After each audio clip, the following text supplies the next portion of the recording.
үед шинэ нөгөө их хурлын сонгуулийн хууль, ерөнхийлөгчийн сонгуулийн хууль, орон нутгийн сонгуулийн хууль гурван дээр яг ийм заалт орж байгаа.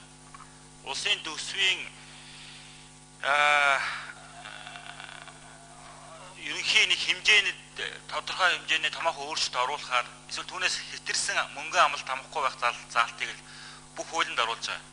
Одоо энэний дараа бас орон нутгийн сонгуулийн хуулийн дээр энэ заалт орж ирнэ. Их хурлын сонгуулийн хуулийн дээр энэ заалт нь ороод анхны хэлцүүлээр батлагдсан явж байгаа шүү дээ. Тэгээ бүх хуулиудад дахиж ийм амлалтуудыг хийхгүй гэсэн тийм л заалт үүсэж байна. Ерөнхийлөгчийн хуулиар тусдаад нь хатууруулсан зүйл байхгүй.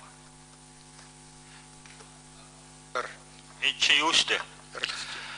Ерөнхийлөгчд зөвхөн их хурл суудалтай намууд нэр дэвшүүлнэ шүү дээ. Их хурл суудал авсан намууд бол их хурл суудал авсан нам гэдэг бол мөрийн хөтөлбөртөө орсон нам байгаа. Тэгээ тэр мөрийн хөтөлбөрийнхөө хүрээнд одоогоор бол юу гэдгийг одоо оюутнууд дисциплинд олгохгүй 2.5 сая төгрөгийг өгнө гэдэг энэ амлалтуудыг дахиж өгөхгүй л гэсэн үг байхгүй юу. Тэгээс бусдаар хязгаарсан зүйл байхгүй.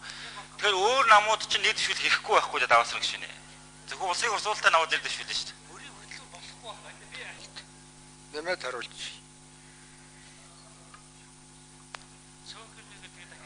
За би бас л хажуунаас нь хариулаад сайн ойлгохгүй л энэ бол энэ дээр улсын хурлын болон орон нутгийн сонгуульд оролцсон мөрийн хөтөлбөр гэж байгаа байхгүй. Тэгэхээр сонгуульд суудлаа авсан нам бол сонгуулийн мөрийн хөтөлбөртэй тэр мөрийн хөтөлбөр байж лээ шүү дээ. Тийм учраас энэ бол ялгаа байхгүй.